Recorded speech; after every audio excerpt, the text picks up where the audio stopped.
Good afternoon. Thank you for joining us for our Lunch and Learn. I'm Kim T. Ha, for those who don't know me, and I'm director of the Pennington Public Library. Before we begin, a couple of housekeeping rules.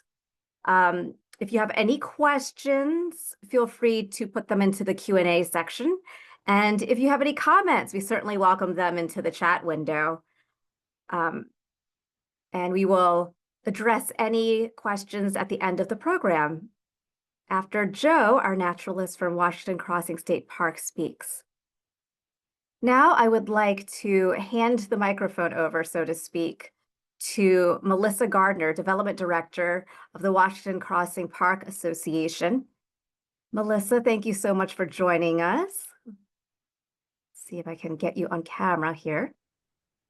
Thanks, Kim. Thanks for having me. Can you hear me? I can hear you. If you could turn on your camera. Oh, I thought it was, let's see. There we go. That should do it. Okay. Okay. Cool. Hey, everybody. Good afternoon and welcome to your Friday Lunch and Learn. I am, in fact, Melissa Gardner, the Development Director for Washington Crossing Park Association, where I've been serving since February of this year. This is our third webinar in 2025, and we're deeply grateful to Kim and the Pennington Library as our partner in bringing these programs to you, our community. I want to tell you a bit about who we are. Washington Crossing Park Association is the official friends group for our park, and our friends groups are truly essential to New Jersey state parks. Our association operates with a lean but mighty team, myself and our executive director, Annette Earling, who both work part-time. We both do. Our dedicated board is 17 volunteers who help care for the park in ways the state cannot. We invite you to keep your park well maintained by supporting the Park Association. Everything we accomplish is made possible through member contributions, volunteer hours, and the commitment of this incredible community of park supporters. If you would like to join our mission, we'd love to hear from you. Info at wcpa-nj.com is one way to do it. And when you become part of the association as a business or individual member, you're giving a gift to the approximately 200,000 to 300,000 people who visit the park annually. Imagine that, gifting that many people with just a contribution.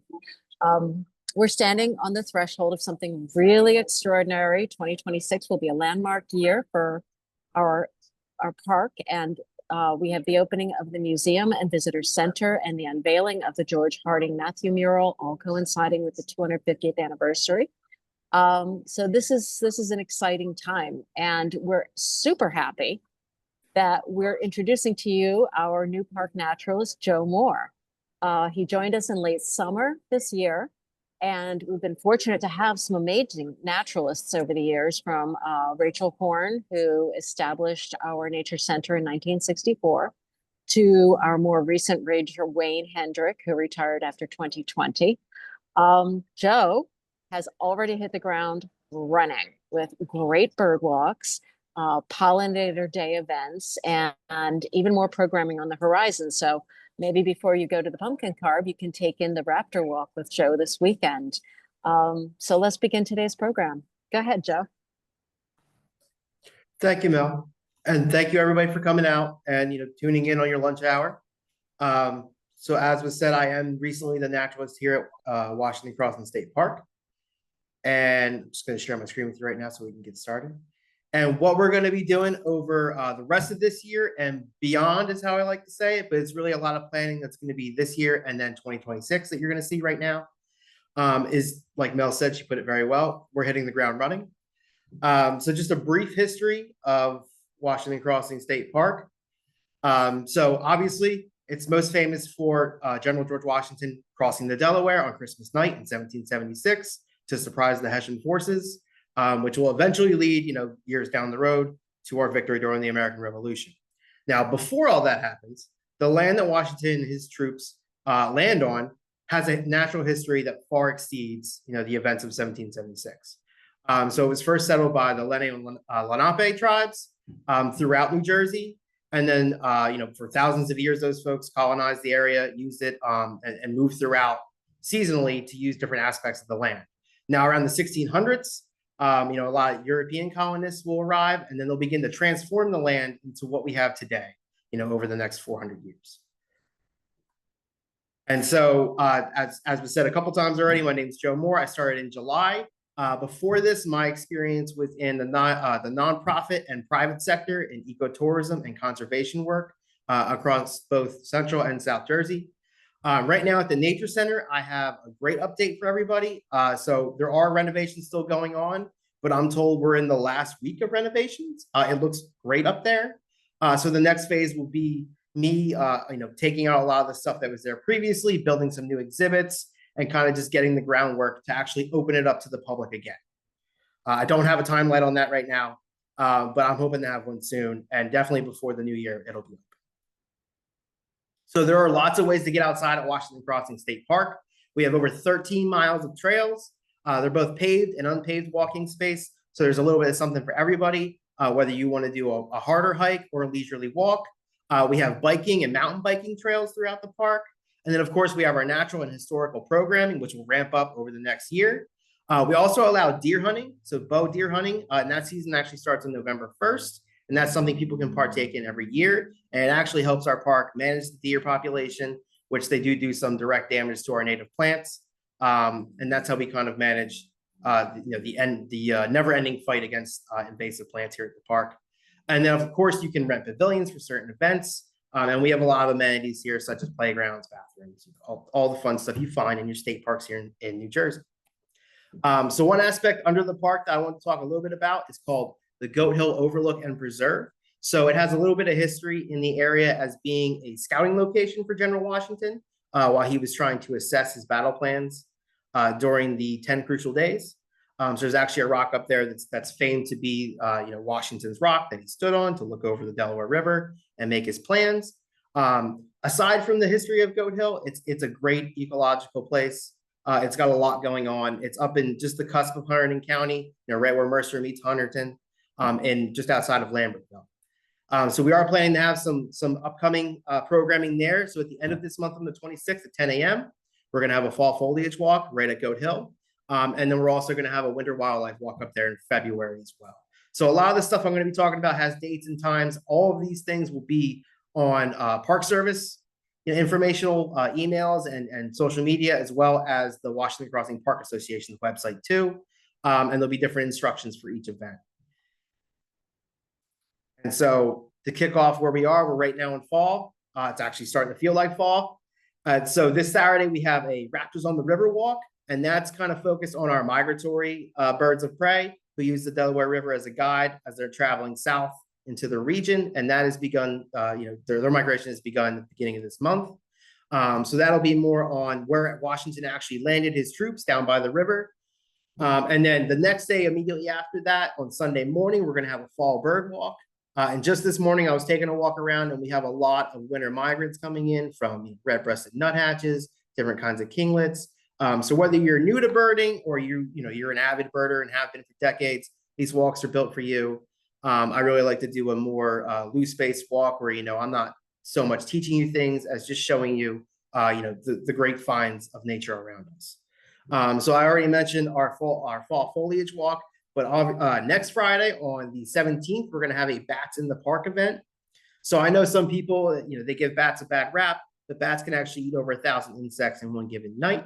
And I love to highlight that with folks and kind of, combat that bad rap that they get overall. This outing is going to be about an hour, and we're going to walk around the park and look in open spaces for bats eating insects, as I'll talk about some of the species that inhabit New Jersey.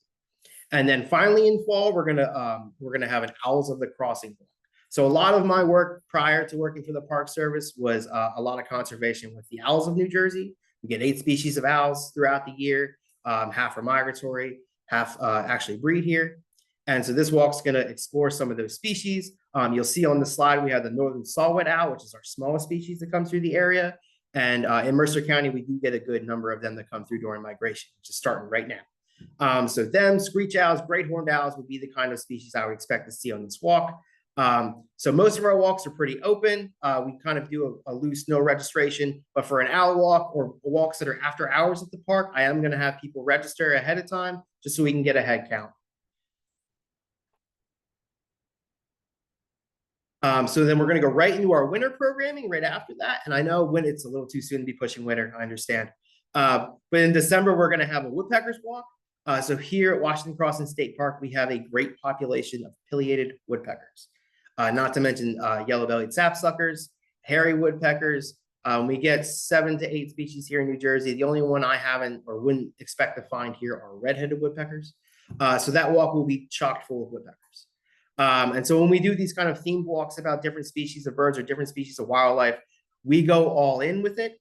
So you'll learn about their natural history. You'll learn why they're so successful. And with the case of woodpeckers, they're actually a keystone species where they build habitat for other animals, especially those pileated woodpeckers who make these giant holes in the side of trees. And now if you're unfamiliar with that woodpecker, it just happens to be the largest one in North America. So it's fairly interesting. And we have more than a few pairs here at the park, which is cool. So ducks on the Delaware. In winter, we get over 24 species of migratory ducks, and a lot of them take to the Delaware River. So that's what that's going to be about. And that will also be down at Washington's Landing, where Washington and his troops landed. So that section of the park is very well famed for its history, but it's also a really great place to have some of our programming that's more river-based. So we also do cross-country ski lessons here, and we have 2 sessions of that this winter. And we have somebody that comes in, kind of goes over the history and what to expect with cross-country skiing, and then actually provides a lesson. It's hit or miss whether we actually get snow when these lessons happen, but they still do occur, and there is a good portion of the lesson you can do without snow. So it is something cool if you're going to be interested in that kind of cross-country skiing aspect. Washington Crossing State Park is a great place for it. And so we're going to be doing a lot of winter wildlife walks. Like I already said, we're going to do one at Goat Hill. We'll obviously be doing one at Washington Crossing State Park. And winter's just a great time for wildlife here in New Jersey. I know a lot of people don't want to go outside. It's cold, but it's also the best time to see things, different duck species, a lot of the birds of prey, owls especially. And then, of course, our other mammals as well. So, white-tailed deer, several species of rabbit and chipmunk when they come out. And they don't hibernate all winter long, but they are a little bit active where you can see them. And, of course, finding their homes is obviously easier in winter, too. So we'll be doing a lot of that. And so as we go in the spring, we'll be doing some workshops as well. And we're going to focus some of our workshops this first year in 2026 on our native bee population. So the first thing we're going to do is going to be on mason bees, and we're going to do a little bit of a make and take. You can make your own mason bee home. And there'll be more information about that as we get closer to it, but we're going to do that in March because that's the best time to actually get things started for mason bees, for meadows, and just all of your wildflower planting is usually done in March. So we're going to have a spring blooms walk, and why there's no date for that yet is it's really hit or miss. I don't want to commit to a date and then we don't have any blooms. So some of our walks will be like that right now, just because they're so far out. I haven't put a concrete date on them yet. We'll then be doing a stream ecology program where we're going to get in the stream. We have 2 branches of stream here, the Steel Run stream through the park, and we're going to go down and explore what kind of macroinvertebrates, invertebrates, and other wildlife actually call the stream home and use it.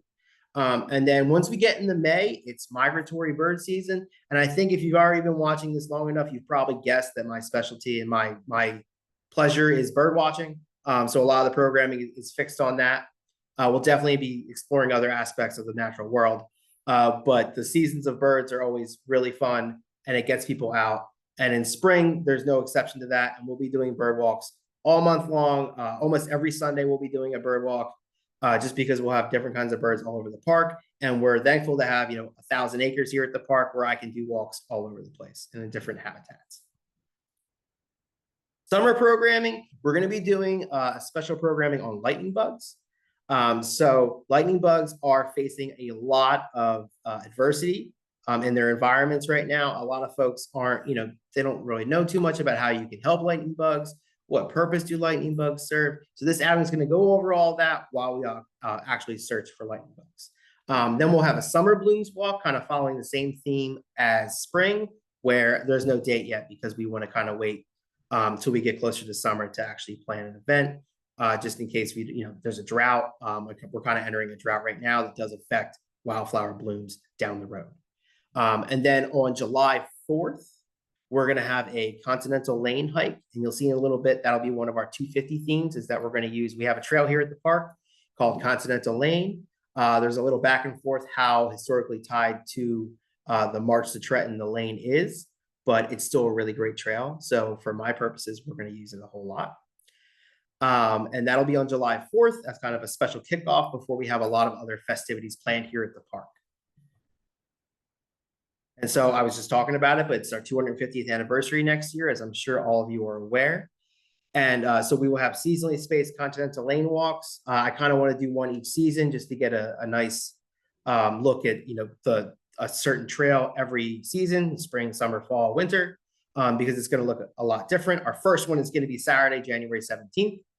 And then, like I mentioned before, we're going to have some programs at Goat Hill Preserve to kind of highlight that a lot more in 250th, since it does have a direct tie to General Washington and his, the 10 crucial days of coming over into Trenton. So also for spring outings, under us is also the Princeton Battlefield. And I've been talking a little bit with their historian about planning some different events to kind of highlight that as well, because they have about 100 acres now, and they have different ecosystems as well, where I think, particularly a event on the Mercer oak and the storied history of this tree and its predecessor is going to be a great aspect. We just don't have a date for that yet. And then, of course, as I mentioned, our July 4th celebration, where we're going to kick it off with a walk in the morning, and then there are events planned all day, and our visitor center will be new and open. So I would really, stress that you come check it out if you're able to on July 4th. And so moving outside of the programming aspect and kind of the hikes, we do a lot of conservation work here at the park. And like I said, I'm fairly new, but when I first started, I would arrive at the park each morning and you can literally see the conservation work that goes on in this park. It's pretty special. We have a huge reforestation of trees going on along Continental Lane that our conservation crew with the Washington Crossing Park Association is heading. So they can always use help also. They can always use volunteers. And I'll have more information on how you can do that in just a few slides. And along with that, we're also trying to reestablish our meadows here.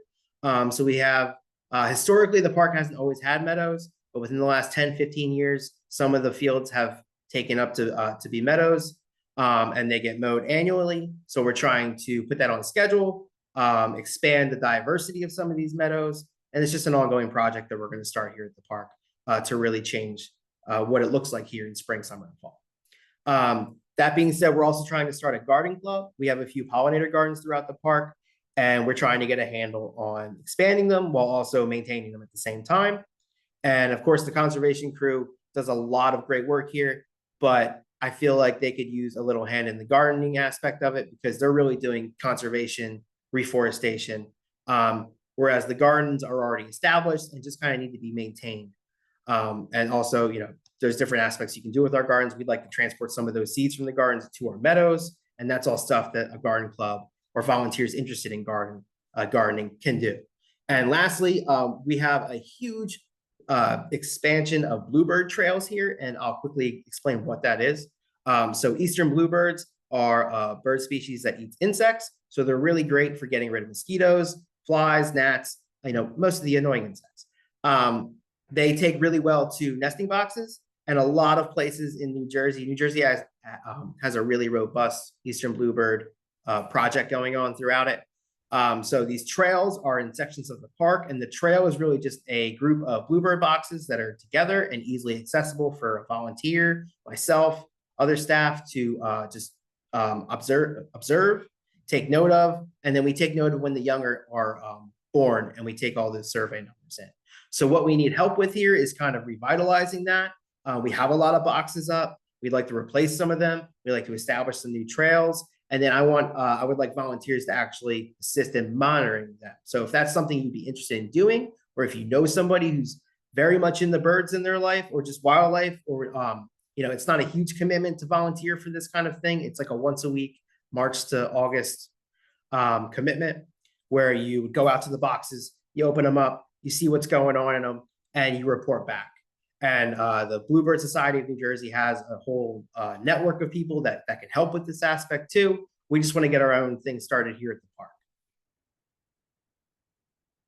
And so I talked a little bit about volunteer opportunities. At the bottom of this slide is the email for the Washington Crossing Park Association. So if you'd like to directly get involved with a lot of the stuff that we're doing at the park, I would highly advise you email them, or you go on the website and you can actually sign up for some volunteer opportunities. You don't need to sign up. You can show up. We're fine. We'll take anybody. But you have to show up to get more information and to get involved, right? And so, of course, I just talked about bluebird monitoring. We always need volunteers for the conservation crew. They do a lot of great work here. And in the next slide, I do have some of the dates of things coming up that you guys can get involved in if you'd like to. And then upcoming ways to volunteer. So our trail steward group, our trail stewards are a group of folks that come out once or twice a month, and they work directly on our trails. So these are more of the trails that are set in the woods, not so much the paved paths that they maintain. And so they meet at least once a Saturday. We have one coming up on October 25th, and then November 22nd. They meet at our nature center at 8:45 in the morning. It's about 3 hours of work. And they get a lot done in the park. I mean, the reason that we even can walk on the trails here is because of our trail steward group. We also have a senior trail steward group that works on Wednesdays. Not everybody there is a senior or a retiree. They're just folks that are available on Wednesdays. It's really how it turns out. And their next one is November 19th at 8:45 a.m. So we always need volunteers, as I said, and that's not going to be any different on Monday, January 19th, which is Martin Luther King Day, also known as the Day of Service. Here at the park, we're trying to organize a massive volunteer effort where we're going to do several different projects. Our bluebird boxes are going to be one project. Reforestation is going to be another. My seasonal in charge of trail stewardship would like to do like a revitalization of some of the trails and stop some erosion that's happening at some of our trails. So it's going to be a great day to come out and help. If you've never come out to a park and volunteered before, this would be the day to do it. So you can kind of get your feet wet. We're going to have different activities that folks can go volunteer for. So if you start doing one thing and you don't see, if you're not, maybe trail stewardship really isn't for you, we're going to have a litter crew, or we're going to have folks working with the gardens. Again, it's in winter, so we are going to be a little bit limited in what we could do. We do have some projects in store. And so coming up, I did mention we just have the update where the renovations on the nature center here are just about complete. Literally, as I sign off with you, I will go up there and get my final update from the contractors. And I am hoping to open the center by the end of the year. And when that does open, since we're in late fall, in the winter, I do have the hours that will be open for you guys. And so we'll be closed Monday, Tuesday, Wednesday for right now. Thursday will be open in the afternoons. Friday and Saturday will be open the majority of the time that we are staffed here at the park. And then Sundays will be open late afternoon to 3 p.m. This will change and flex right now. It's not going to be the hours that we keep. It's just going to be more or less our winter hours until we get in spring and fall, spring and summer. Once we get the summer, I'm hoping to expand our hours, if not 7 days a week, at least 5, open to close, just to anticipate the role of folks coming in for the 250th and to kind of check out what we've been doing here at Washington Crossing State Park. And so thank you guys for listening to my webinar on all the programming we have going on here. I know it might have been a little rough to listen to all the dates and everything. So if you have any questions about something, or if you wanted to sign up for something prior to a link being out, or if you have suggestions for programming you'd like to see here at the park, I put my email down at the bottom. Again, my name is Joe Moore. My technical title here is Resource Interpretive Specialist for Natural Resources at Washington Crossing State Park. And thank you all very much. And I'll take any questions you have. Joe, thank you for that extensive list of activities. There's so much going on that is pretty impressive. Soledad, who always has such wonderful comments, wants you to know that these are impressive, exciting, and diverse programs, and we're just so fortunate to have you for the park. It's wonderful. Thank you, so, Joe, how long have you been at the park again now? So it'll be just about 3 months. 3 months. This week. Wonderful. Yeah. Wonderful. How's it been? Adjusting? Oh, it's great. I love it. I mean, I was doing slightly similar work before I started here, but I love it. Everybody here has been great. It's really, it's a dream job. So I'm super happy to be here. That's wonderful. Now, Kim also has a question for you. She's wondering if people are allowed to bring their dogs to the scheduled walks. That's a great question. That's one I get a lot. It really depends on the walk. So for things like owls or birding walks, I don't recommend bringing dogs. It just makes it harder to, especially with owls and birds of prey, it will scare them off. Some of the other birds, it's not, you can bring a dog. I would always ask me first what kind of program it is. But overall, birding programs, I would say no. Ducks on the Delaware, that would be one I would say yes to, because the ducks are in the middle of the river and they're not, your dog coming is not going to impact that. But some of the other programs you should be able to, it's really going to be hit or miss depending on what we're actually doing with that event. I do try to write that in the description for events though. So if it's, and now that's a good question, I can include that on every event, whether or not you can bring a dog or not. So thank you. It's a great question. Yeah, it's a great question. Now, Joe, there's so many types. Oh, Melissa has something to say too. Melissa wants us to know that in the past, there's been kid activities also, such as how to build a teepee. So Yeah. overall, I don't have any plans to replicate that program in particular, but we do have a lot of stuff planned for kids. We're going to have a lot of activities inside the nature center for children. I got a 5 and 4-year-old too at home, and they'll probably be in my nature center at least a few times a month. So definitely going to have stuff for them to do. And we'll build that out from little kids all the way up to high school kids. But that's definitely something I can look into. I don't have a lot of experience building teepees, but I do know the person to ask, and that would be the naturalist before me, Wayne. So. Okay. All right. So that's good to know that there's a variety of age ranges. Yes. Yeah. Okay. All right. And you had mentioned so many different types of walks, Joe. Is there a particular length that these walks generally are? That's a great question too. So I usually shoot for about an hour and a half. If it's going to be a longer outing, it will definitely say, but I would always bank for about an hour. Okay. Okay. And they're occurring year round. So will there be a list of some sort, or a prep list, I guess, or what to wear or what to bring with you for these Yes. walks? So when I put together each outing, I do a brief description. That goes several different places. It goes on social media. It goes on the state parks email server, and then it'll go on the Washington Crossing Park Association's website and email list as well. And I try to keep them all as close as possible.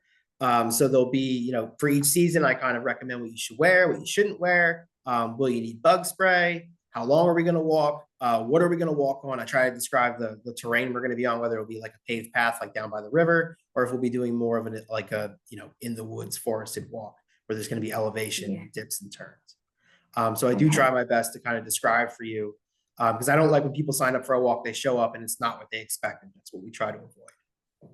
Okay. That's good to know, to be prepped. There's some conversation in the chat about tomorrow's program. Okay. Raptors on the river.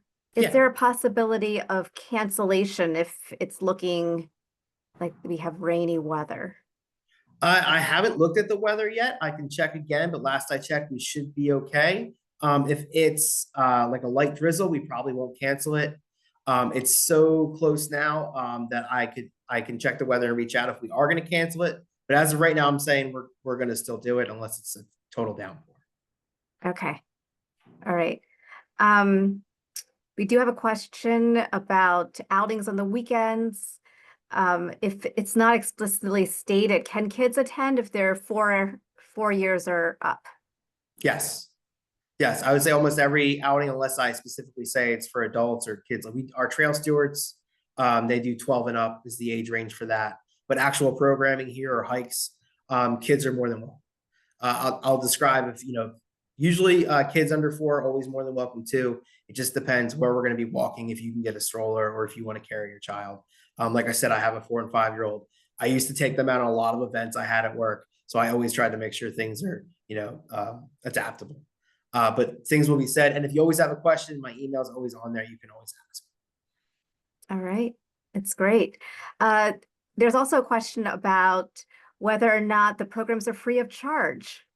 That's a good So question. right now, all of the programs that we are going to put on are going to be free of charge. The only time they wouldn't be is if I have another expert come in. So an example was we recently did a fungi walk where I am not an expert on fungi, definitely not enough to give a walk on it. So I had asked somebody else to come in and do it. And if that person requires a fee, that's when we charge. Going forward, I'm not really trying to do that too much, and everything will be free of charge unless it's a workshop. So I talked about our Mason bee workshop a little bit. There would be like a materials fee with that, which I think it ends up being like $7 or $8. So there would be fees assigned to workshops, but our actual walks where we're going to meet somewhere, we're going to hike, or we're going to cover a specific topic, those are all going to be free. That's great to hear. That's how we do it at the library as well. It's a good way All to right, go. Claudia. Yeah, Claudia wants to know if there are bears or coyotes in the park, or how about copperheads? That's a great question. So I'll start from copperheads down. So there are copperheads at Goat Hill Preserve, which is under Washington Crossing State Park. There are no confirmed sightings of copperheads at Washington Crossing State Park, but 15 minutes north of us, there are confirmed sightings of copperheads. The coyotes are in every county of New Jersey. We definitely have coyotes here at the park. I haven't run across one yet, but they're here. And then black bears too. So actually just on Wednesday, I had my closest encounter with a black bear, which isn't to say I actually saw one, but I saw it scat and it was fresh. So that's how we know that they are actively here. And since I've been here in July, we've had 2 or 3 reports of a black bear in the area. And I'm not sure if it's just one black bear, it more than likely is. But they're pretty seclusive. Again, we have 1,000 acres here and the bears move in and out. So there's a couple other parks right in and around us that I'm sure they forage in as well. But they are here. Okay, great question, Claudia. Well, Joe, that was a lot of information, and it's very exciting to see everything that is happening. And we will post the recording of this program on our YouTube channel, the library YouTube channel. So if you didn't take notes in time or you want to review any of these programs and volunteer opportunities, feel free. I'm going to send everyone an email who's registered for the program, the link to the YouTube recording. So, Joe, thank you so much. That was wonderful. And Thank you for having me. yeah. And thank you everyone for coming out and joining us during lunch. All right, until the next time via Zoom. All right, everyone. Have a Have a great great day. weekend.